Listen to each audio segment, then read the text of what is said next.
Hey, it's Azrielle Lawless. And once again, you've taken the elevator and found yourself in Hella Vella, where we talk about all things to do with the brand new serial reading platform. It's not brand new, it's coming up on its 1-year anniversary with the baby serial reading platform from Amazon Kindle called Vella, where you can read epic stories, one short episode at a time. So we are here today to do an interview with Miss Amy Riddle DeClerck. Hi, Amy. She Hello. is a prolific author out on Kindle Vella, and we're going to talk about her story today. So, very first question, you know what it is, right? When did you get started writing, Amy? So as a writer, I found myself writing poetry, like teenage girls do, and song lyrics, probably about 6th or 7th grade. And really enjoyed it. And I thought, this is something I'd like to do. So I've written poetry for years and years. Went off to college, did the college thing, got married, had 2 kids, work in healthcare. I found myself, I've been an avid reader since I could read, since like 1st grade. And so I was reading and reading and reading. And I got to a point where I couldn't find anything on the shelf that I wanted to read.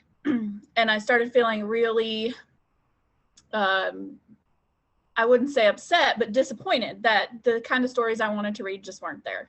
And this was probably before, Amazon and Kindle were super popular. This was, you still went to the library or the bookstore to buy your paper. The early 2000s. Yeah.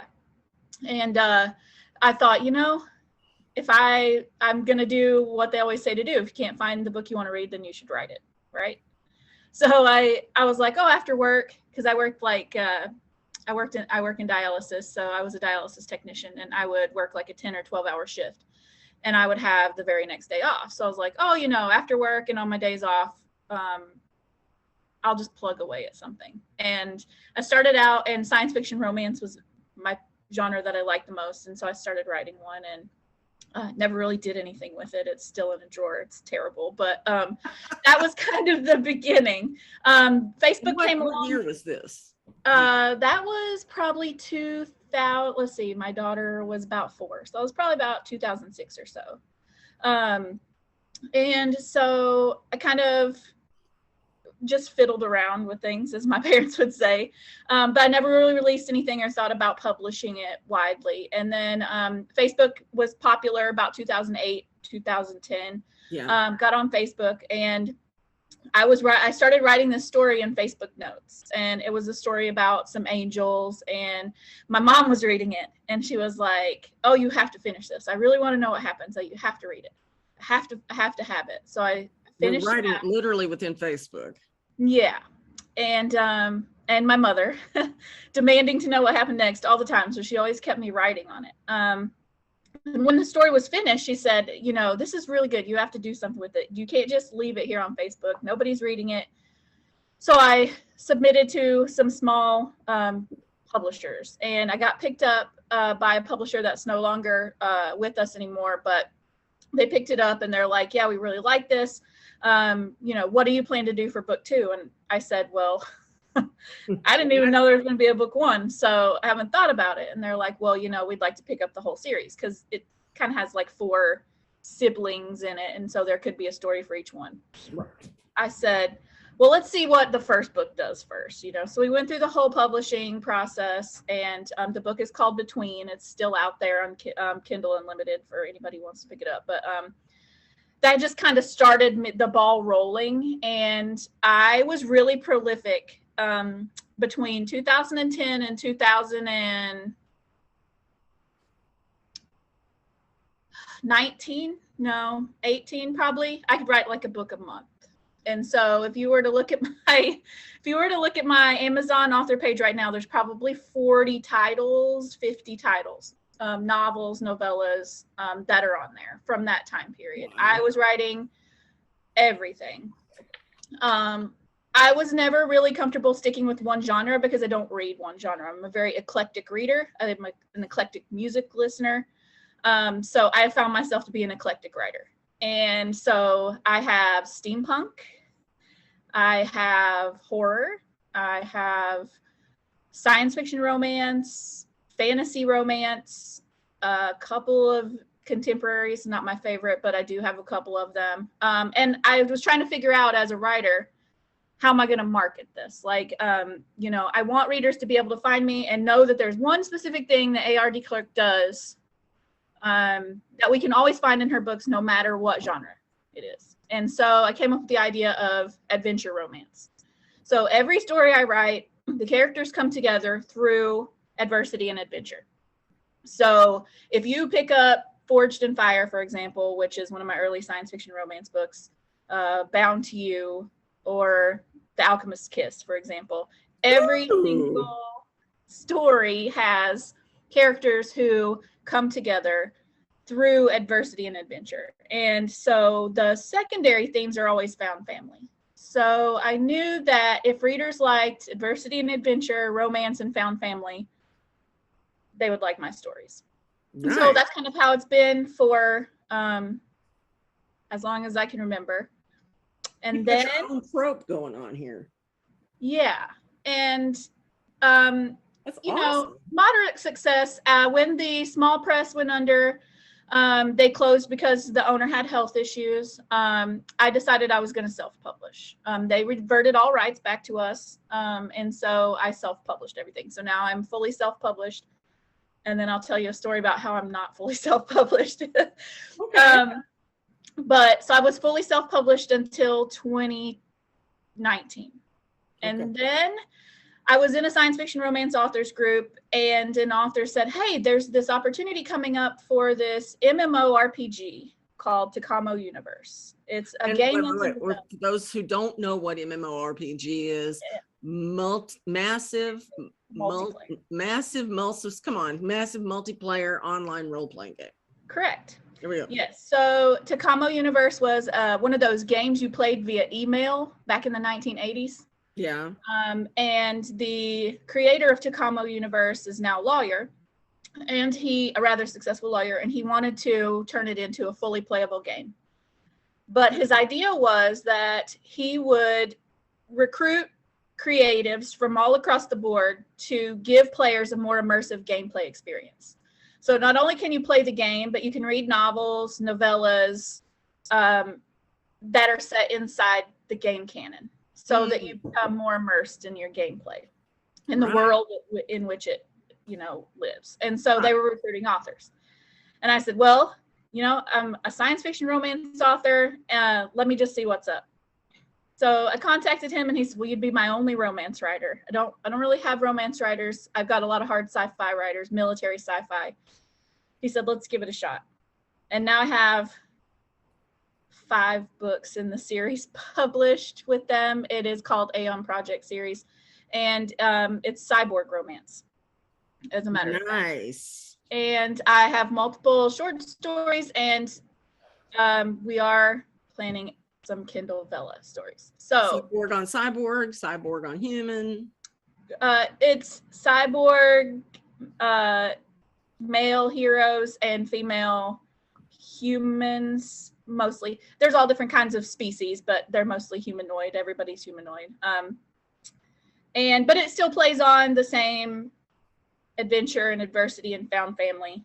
I have a serious obsession with the ethical considerations of what it means to create AI.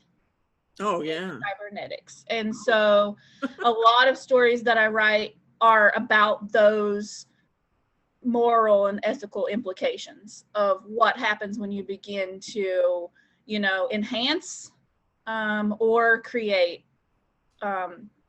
synthetic life forms. And so it plays a lot on that, and it all kind of falls into the overarching plot line of the game that's going on at the time. So my characters are the precursors, the very first super soldiers, cybernetically enhanced humans, and then eventually that obsession with cybernetics and AI leads to the near destruction of all organic life in the galaxy throughout the game as it goes. And that's kind of what the point of the game is that you're fighting back against that. So there's a lot of military aspects and a lot of, you know, adventure to be had inside the game. So the book takes place books, the series takes place throughout that. Right. And you wrote it like inside the game's geography, right? Correct. We have a wiki page that has probably, I don't know, 80,000 points of fact Nice. that you can follow, a map. So a lot of things inside timelines that we follow. Very cool. Well, that's really neat. You're the first person that I've met that has been, that has provided creative content on a game. I hope you're not the last. Yeah, it's, Vella writers are really practical targets for these people who are creating these games, because Vella writers know how to tell a story in short bursts. Right. And a lot of times in these games, I know from playing immersive games that you want the story to go on and on. Right. And you have to go to different points in the game to get the whole story. Right. Exactly. And so, yeah, that was kind of the project I was on. And then in 2020, I went to school, and I went back to school to get a degree so that I could get a promotion in my day job. And I finished a bachelor's degree in 8 months. And so, as you can imagine, doing 4 years worth of work in 8 months was. What kind of bachelor's degree did you get in 8 months? I have a bachelor's of science in healthcare management. So I needed that in order to be able to manage the dialysis unit that I run. So I did it quickly because I wanted to just move forward. I was already basically doing the job. I just wanted to get paid for it. So I did it, but it was pretty balls to the wall for a full 8 months, and there was no writing. I just did not have time. No. And my platform was idle for that full 8 months. So I was really worried when I came back. I kept assuring, readers, I had a pretty healthy Facebook page, a pretty healthy Instagram account. And I was known for posting a lot of writer memes that people love. So I was just telling everyone, and in my reader group, I am coming back, please don't leave. But I was worried when I came back. I will tell you, I could not, when I came back, go back to a book a month. My new job is so demanding, and I'm on call like 24/7 basically, that from my staff and from my patients, that the book a month mentality was gone. Like there was no more writing 60,000 words in a week, that I could do before. So I thought I was really stuck, and I wondered, was my career over? Was I done with writing? Like, was the last book I did the last book I did? I still owe Takamo a book, and I'll finish that, and will I be finished? And I really struggled, and it was very difficult for me for several months. And I was trying to write, and I wasn't getting any sleep, and my brain was completely mush. And then Vella happened. Right, great. I was going to ask the question. That must be about when Vella stepped in. It was. It was about January of 2022, and I thought, you got to ease back in slowly. You really got to. Don't put so much pressure on yourself to do these big word counts all the time. But you still need to be creating something, because I could feel that I was really backed up. Does that make sense? Like I felt like creatively I was really stifled. Right. And so I was like, my day job is numbers and people and statistics and facts. And I didn't have that creative outlet besides K-dramas. So I was really struggling, and I thought this might be the answer. And so I had been toying with the idea, and I had talked to my husband about it, and he's a wonderful supporter. He said, well, why don't you just try something that you haven't done before? He's like, you've written a lot of romance. Why don't you try cosmic horror? You love cosmic horror. You like, the creepy suspense that goes into it. Not so much the gore or the, jump scares and things like that, but you've always liked the psychological horror. Oh my God, just the idea of being out like stranded, floating in space. You let yourself think about that for a minute. That existential dread that you feel deep inside of you when you are exposed to something that you absolutely have no human frame of reference for. Yes. And so that's the kind of scared, this sounds completely twisted, and I apologize, viewers. That's the kind of scared that I like to be, is that like staring at a whirlpool in the ocean thing, My husband hates it. That's like his worst fear. And we both have like thalassophobia, where we don't like the water. You can't see the things, what's under there, that dark water. So I thought, this would be a good opportunity to explore that. And I could do it in a short form because I don't really have that much time for writing long, but I could get myself back into the rhythm. So I started the Case Files of Adelaide Kent, which is cosmic horror and gothic mystery. I had already had some experience writing in that time frame in alternate history with my steampunk novels. So I felt pretty comfortable. So this is the 19th century then? Yeah, 1809 Okay. is when the story starts. And basically Adelaide is the main character, and she is a chronicler. She goes around and writes down information for the Royal Society of Arcane Intelligence based in Britain. Basically, they just collect and codify information about things that are, outside of the norm, paranormal, etc. She's not allowed to practice magic. Yeah, she's not allowed to practice magic because things usually go wrong when she's involved.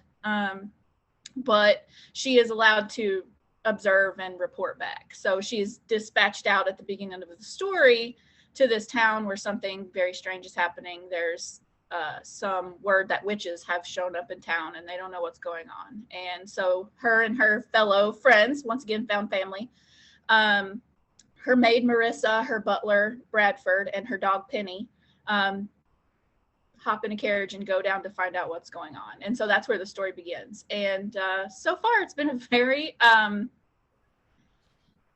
eye-opening experience for me. I wasn't sure how people would receive it because I tend to be very reserved, and like I said, the horror has that underlying creepy, but it doesn't really there aren't a whole lot of monsters or things like that at first. It's more of a psychological, internal, existential horror, but it's been pretty well received. I was very happy that people were enjoying it. I have a theory. Yeah, would you like to hear it? Yeah, I think that people who crave reading stuff in that time period kind of crave a slower pace, yeah, not everything at once, fire hose to the face is what I'm saying. So. Yeah, and I think that's true for me as a reader too. Like when it comes to that time period, I don't feel like the world moved as fast. It didn't at that time as it does now. It didn't. It couldn't. Right. And that just sets the tone and creates this like pace that is perfect for building on that kind of horror. Yeah, I'm writing a 19th century one, and this astonished me. Okay, so 1845, there wasn't even a railroad from New York to Chicago in 1845. It was like 1847 before that happened. Yeah. And man, that's essential, I thought those two hubs were connected long before that, but I was wrong. Yeah. And it's really interesting. Well, and so one of the things that I know readers find funny is how important of a character the dog is to the story. So it's like, and I'm not going to spoil it for anyone, but the dog is an important character to the story. Love that. And she's a means of support, but she's more than that for Adelaide and everyone involved in the story. So, and that's just, she's based off of my dog because my dog is the love of my life. So, besides my children and husband, obviously, but she spoiled them. They are all together. But yeah, so it's like she doesn't have a husband. She's not married. She has no children of her own, but she does have this little white lap dog, and it's very important to her. She's had the dog since she was 9 years old. So it's interesting to me that people are always commenting about Penny. Oh, Penny's the most interesting character. Why, yes, she is. How old is Adelaide? Learn about Penny as time goes on. But how old is Adelaide? Adelaide's 28, almost 29. So she's reaching spinster. She's past spinsterhood already. Beyond that, Penny is almost 20. Yeah, and that's something that you begin to question about Penny later is, there's something more to Penny than just little white lap dog. So people are always interested to find out. I'm like, well, you just have to keep reading because, What What breed is Penny? She's a Maltese. Appears to be a Maltese, little white fluffy lap dog. Nice. Yeah. Nice. So you've got the case files of Adelaide Kent. How many episodes do you have? Just posted episode 36 last night. I foresee the story probably getting to be about 55 episodes to be completely finished. I don't necessarily think that will be the end of Adelaide. There are more, adventures for her down the road, but probably shorter than this one, as this was her introduction to people. But it's nice to be able to have that ability, especially with Vella, because when you're doing case files, it's perfect for that episodic. Isn't it? Isn't it? Yeah. So. And I know that people love this. That's all I've heard, only good things. Yeah, I was, like I said, I'm surprised, but only because it's not really what I've sharpened my teeth on as a writer, although I like getting out of my comfort zone. So that was it's been really uplifting to hear that people really enjoy it. So I mean, I have a couple of stories on Kindle Unlimited that are horror that I had started with prior to Vella. One is The House on Harrowby Hill, and the other one is called Variants, and they're kind of in the same vein of that. I was kind of like trickling into that horror, just to kind of see, put my toe in the water and just to kind of see how I feel about it. It's not that I don't love romance, because I do have a romance Vella that I'm working on, that I absolutely love. It's probably my favorite thing I've ever written in my whole life. When can we expect to see that? Huh? When can we expect to see that? It's out. It's called Night in the Garden. Would you please tell me all about your Vellas? We're getting off here. So is that the only other one? No. So Cough it up, Amy. Okay. I have the Case Files of Adelaide Kent, Night in the Garden, which is fantasy romance, Unicorn Conspiracy, which is lit RPG, and I have Do No Harm, which is paranormal suspense. So this is, Night in the Garden. Yeah. God's sake, this is since January of, you said 2022. Correct. Yeah. So and I just started Do No Harm, and that's my husband's fault. I wasn't going to start a fourth Vella, but he was playing a video game and he said, what would be interesting if XYZ, and he said, you should write a Vella about that and see what people think about it. And then of course I had to do it. So that's where Do No Harm came from. I wasn't even expecting to write a fourth Vella. I was only planning. What the heck is that? So yeah, so Night in the Garden is fantasy romance. It's actually male fantasy romance. It's set in the fairy realm, and it is very fluffy. That's the word I use to describe Night in the Garden. It always makes me smile, and it's very heartwarming. And it started as just a journal story that I was writing, and I said, I just have to keep going. So that I was like, I'm going to put it on Vella, because then I'm encouraged to continue. And you're still like writing at this level, all this stuff in 6 months. And you're working. I am. I only usually write on my day off and on Sundays. And my goal on those days is 10,000 words a day. And so there's this group on Facebook called the 10K a day challenge group. And they give you stickers. And I can show you because I have one right here. Get stickers. She sends it. It says Happy Mail on it. And you put in that you've done your 10K a day or your 50K a month, because those are the goals, and you get stickers. Wow. And so it's like a reward system for doing it. I can't see if that's upside down. That's really cool. Yeah, so I've been trying, it's a motivator, and I like stickers. So yeah, so my goals are always 10K a day, and my episodes are quite long. Comparatively to some other Vellas that I've been reading, that I'm a fan of. I usually am at 2K an episode. So it's work. I'm still working. I think I'm back in the groove of being able to do a lot of words in a short period of time. My gosh. Yes, I'd say so. Yeah. I would be really happy, but I'd also be dizzy AF if I wrote 10K in one day, sat down and wrote it. I know I have in the past, but wow, I was a lot younger than I am now. People also find it quite funny that I'm a pantser and I don't have any outlines for any of the stories that I'm writing, and I have no idea what comes next. So when I sit down to write an episode, I read the previous episode over again, and then I move on from there. And so I have no forward thinking when it comes to these. So yeah. If you overthink them, then you start getting stressed about them, and that's where writer's block comes from. Yeah, outlining doesn't do me any good, because then I just don't do what I outlined in the first place. No. So my mind tends to just go in its own direction. Story rarely walks where you tell it to.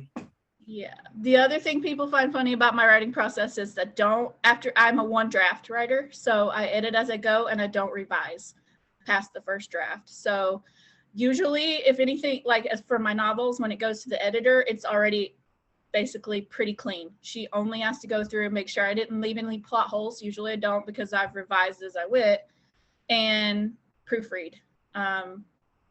So it's usually a pretty fast process. I have a lot of writer friends who don't do it that way, and then once they've written the whole thing, then they go back and they revise like 5 or 6 or 7 times. They're like, how is your book already out? Because I did all that in process, like through the writing process. I didn't do it in like separate stages.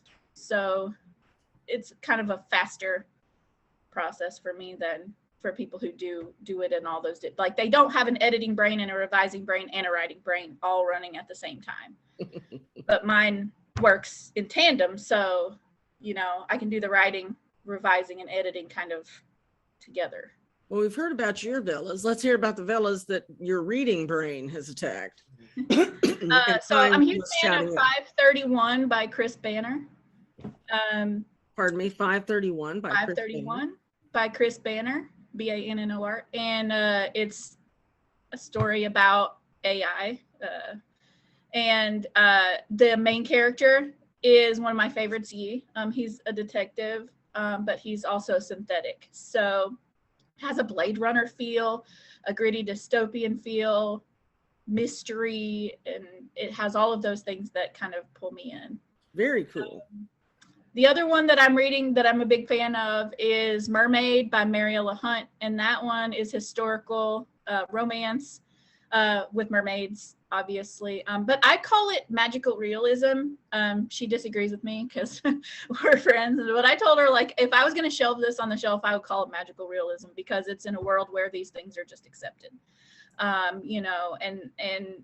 It's nothing strange or unusual that mermaids exist. They're actually right. It's just a truth of that world. And so, yeah, we've gone back and forth about it a lot, but I really enjoy her writing style and her characters, and her grasp of the historical setting is very clear, even though it's obviously written in like an alternate history because of the mermaid thing. But yeah, that's a great one. And then a couple of other ones. I was reading the Caladrius Chronicles, and I really enjoyed that one. I'm not as many episodes through yet because I kind of got stuck on going back and reading 531 again. But I picked it up and I really, really enjoy it. So yeah, those are the Zack Lester, yeah. And so I really enjoyed those. Really enjoyed those 3. Those are the top that I keep coming back to. There are obviously lots and lots more Vellas that I've been reading, but I keep coming back to those and just waiting for new episodes. Oh, that's great. That's a good hallmark of something that you are into. Yeah. Which ones do I haunt? Okay, so we got your 3 shout outs. We've heard about your Vellas, which of course all of this stuff is going to be linked in the description of this video, just like all the others. But the next thing I want to ask you is, if you suppose yourself to be the CEO of everything at Vella, and you could do anything you wanted to make a change, an improvement, addition, subtraction, whatever, what would it be, if anything? One of the things that I would like to see is a better representation of the visuals. So the cover with the circle is fine to differentiate from novels. but I don't feel like we always get a good representation of what the story is about from that little tiny circle. So I feel like other than the circle, it's rather plain. There's no, changing anything as far as the way the title is represented or your name is represented. So I feel like a little bit more ability to make those your own would be helpful, because as authors, there has to be a way for us to stand out. Like visibility is the key, right? For getting readers. The other thing would be, I think we need a better way to encourage organic readership for Vella. I know there are serial readers out there. You've Wattpad, people who read fan fiction, AO3, they're out there and they like the setup, but I just don't think that they know enough about Vella. So and as authors, and I know that we're doing this across social media, we're putting the word out, but I think we need some more support from Amazon itself in getting the word out and advertising the fact that Vella exists. Mm-hmm. I like the fact that there aren't any ads. I will tell you that. Wattpad drives me crazy with ads because I don't pay for the premium subscription. But I do like that about Vella and about Kindle, that they have not done that. So I hope they don't. I hope they don't as well. But yeah, I think those are the things that I would most like to see. I'm fairly happy with the Vella. I like the setup of the episodes. I think it's easy to do the uploading portion. I like that they've allowed authors to add their Vellas to their Amazon author page now, so that someone who goes to my main Amazon author page link also gets the opportunity to know that I write Vellas. So I think that is a good step forward. That's very cool. Yeah. I mean, it would be a good step forward to give us some advertising. And I've heard buzz that there's going to be an opportunity. But I think we're new, and I think that, they're weighing the viability of the platform. Is this going to be worth advertising? Which, I mean, any business is going to do that to make sure that, this is worth the investments that they're going to make. But as a Vella author, I think that the readership is there. I'm having a hard time finding them because my base readership as a novel writer are novel readers, and especially romance novel readers. They are voracious readers. They can read an entire 500-page novel in a day and want more from you. And it's a different kind of reader who's willing to wait or doesn't have a lot of time to do 500 pages in a day who reads Vella. And there's some crossover there, but not quite as much. So it's just finding those people, I think. Yeah, and I think that we're playing to a younger demographic. We are. I can tell you, like, just from my because one of the things I begged Takamo to do, and what I would love to see in the future for my work, is to have a graphic novel or a webtoon of Aeon Project series. And I was looking at demographics of people who read webtoons, who read graphic novels online, who are on AO3 and Wattpad. And one of the things that's holding us back from a larger readership is the fact that Vella is only in the United States right now, because serial readership is huge in India, in Turkey, in Japan, in Korea. So I feel like it's holding us back a little bit that Vella is not in those. Well, they're going to get it there. I do believe that. And I think we'll see an influx of readers who are interested in this platform when we do make it there. Right. So my last question for you is, what would you like to say to the readers who are clicking on the links that we're going to leave in the description here, which is going to be basically to everything you have? So what would you like to say? Dearest readers, if you're reading A.R. DeClerck, you are going to be reading a story that is different and fresh and hopefully exciting for you. I don't like to follow rules, and I don't like to color within the lines. So if you're picking up something from me, you can expect to be surprised at every turn. And I hope that you enjoy what you're reading. And even if cosmic horror isn't your thing, or even if fantasy romance isn't your thing, if you like A.R. DeClerck, you might like what you find there. So saith A.R. DeClerck, everybody. Don't say me. There you go.